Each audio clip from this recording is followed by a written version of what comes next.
This is Mac OS Ken. Down is up to Daniel Ives, Apple sinking $1 billion in the Bundesrepublik, and an interesting take on AirPods Max. It's Thursday, the 11th of March, 2021.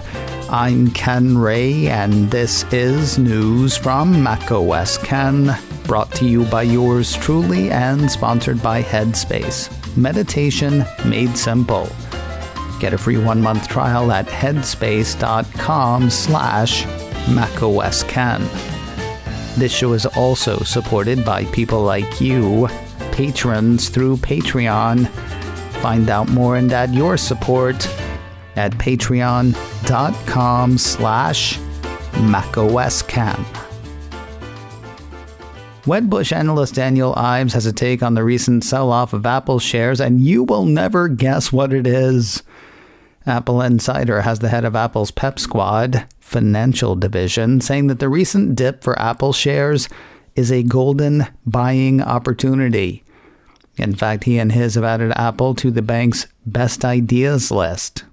Despite rumored cuts to iPhone production, Ives is as Apple positive as ever. He's still modeling for over 230 million iPhones sold this year. That's ahead of the 220 million Wall Street is expecting on average.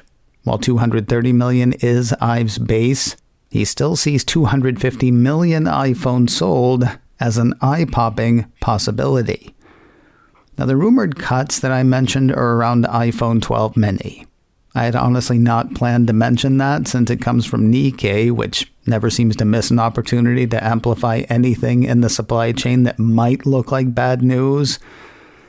Here's a quick blurb on that from Engadget.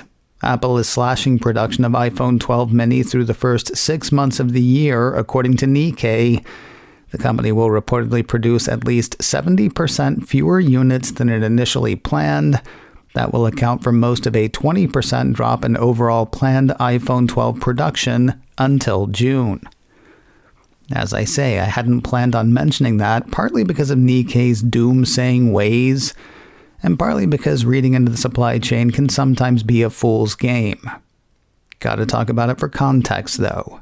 Quoting Apple Insider again, Ives adds that demand in China still looks strong coming out of the Chinese New Year because of the higher mix of iPhone 12 Pro and iPhone 12 Pro Max devices and possibly scaled down iPhone 12 mini production.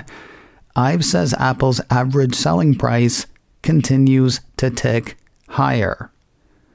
Finally, while Bernstein research analyst Tony Sacconaghi says next year's iPhone cycle will likely not offer compelling new functionality, Ives thinks the super cycle party is just getting started. He actually talked about a super cycle party.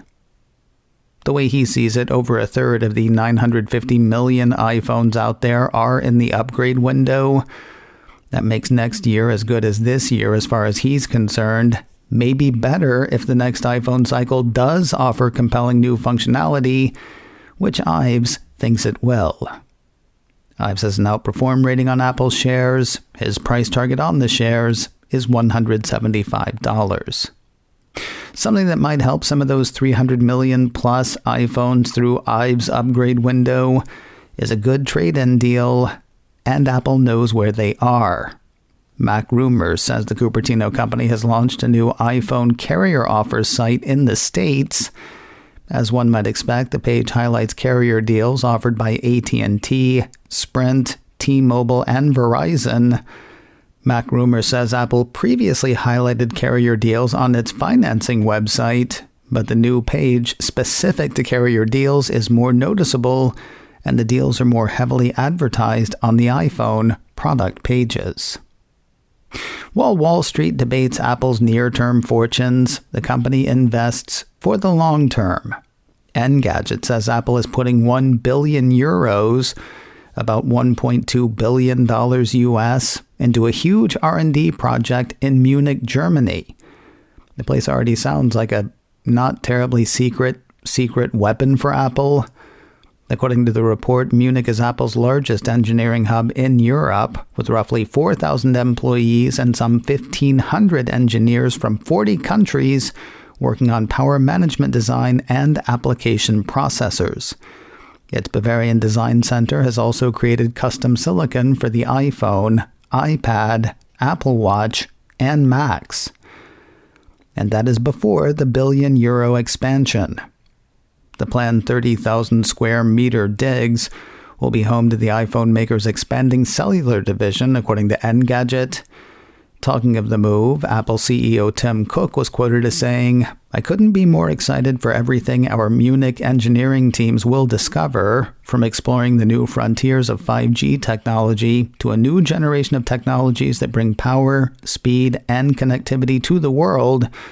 Munich has been a home to Apple for 4 decades, and we're grateful to this community and to Germany for being part of our journey."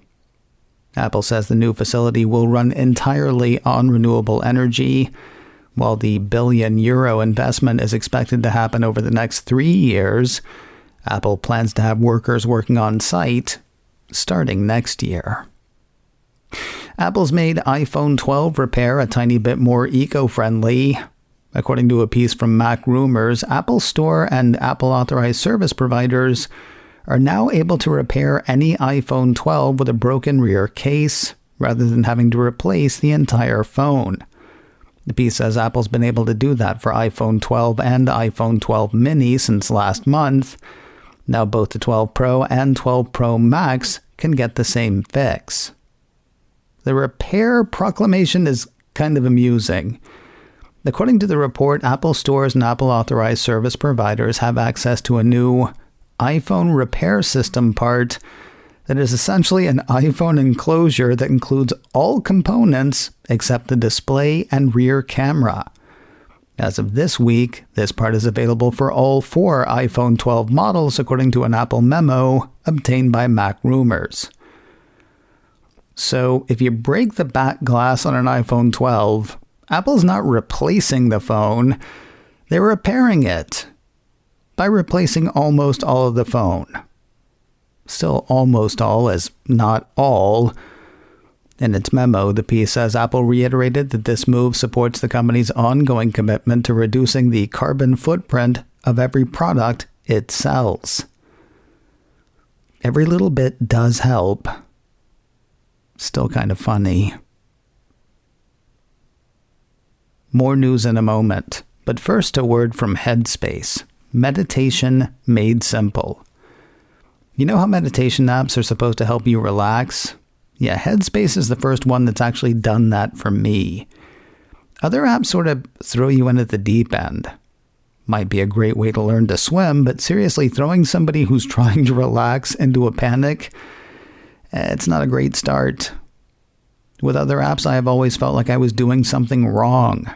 Then one day, one of the guided meditations in Headspace said, "There is no right or wrong way to do this. There's no right way to breathe, and there's no right way to think.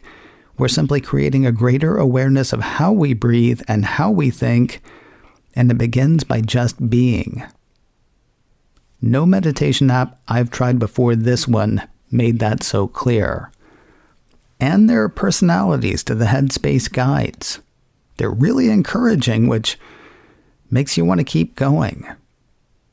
Headspace's approach to mindfulness can reduce stress, improve sleep, boost focus, and increase your overall sense of well-being, and keep you from feeling stupid while you do it. You deserve to feel happier, and Headspace is meditation made simple. Go to headspace.com/macOSKen.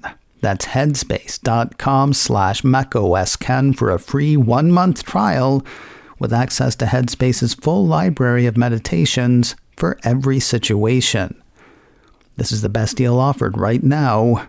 Head to headspace.com/macOSKen today. There was an interesting piece in Bloomberg this week examining the place of AirPods Max in the market. Not a lot of news to it, except that Sennheiser is getting out of the consumer headphone game. According to the piece, the high-end headphone maker is set to offload its consumer business to a partner with more marketing muscle. The rest of the piece is just kind of interesting.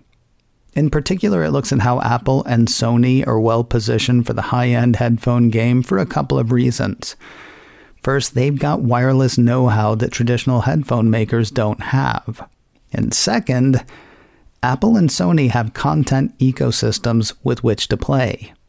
An example held up in the piece is Apple's spatial audio.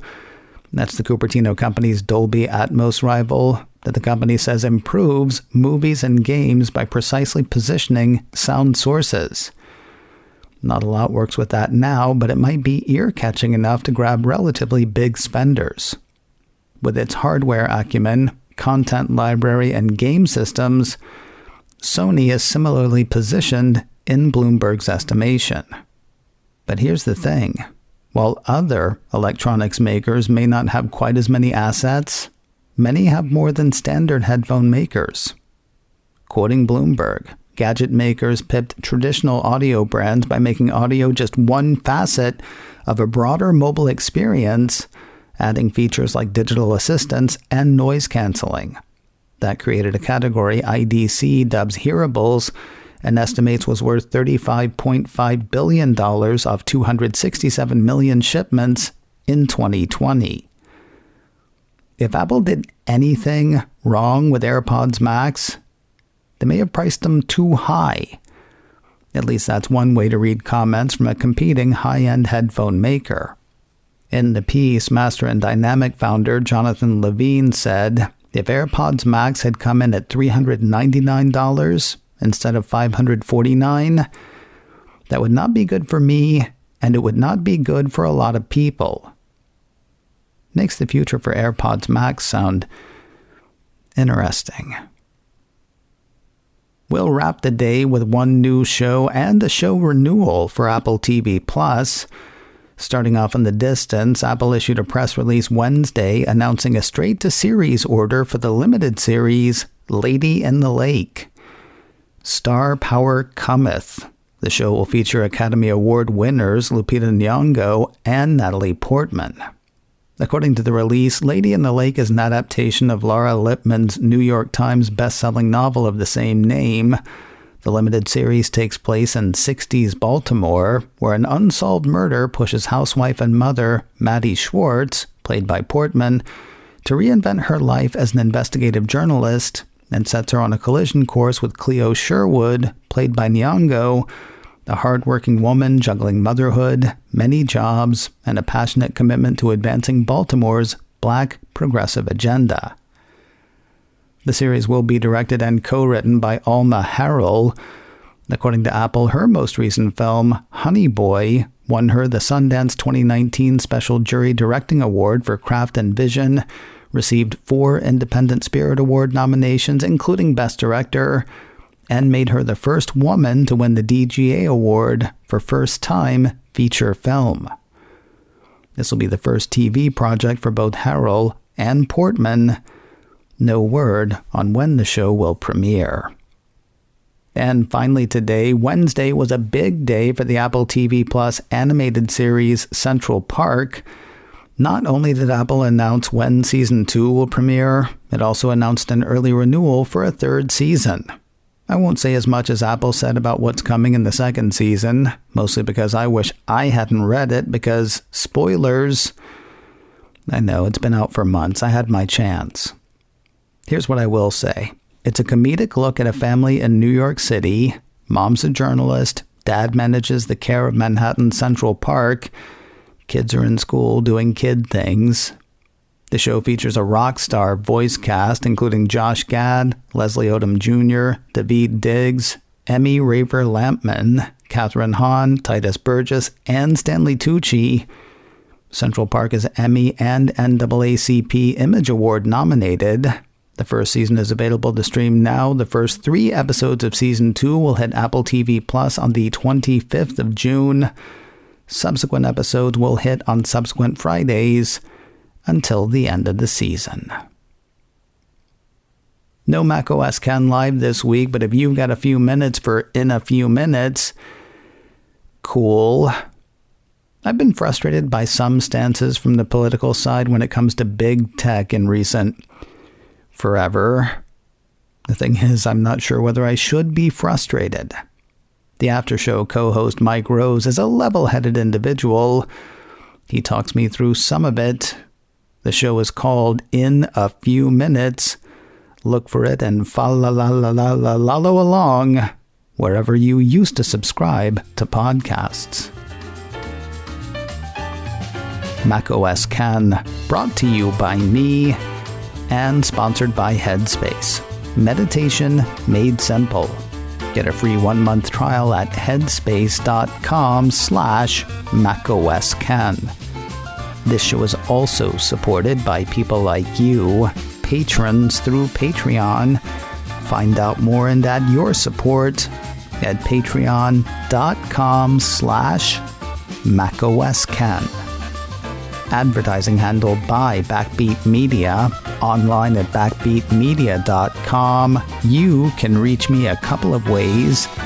Info at macoscan.com or call 716-780-4080. Until next time, that is news from macOS Ken. I'm Ken Ray.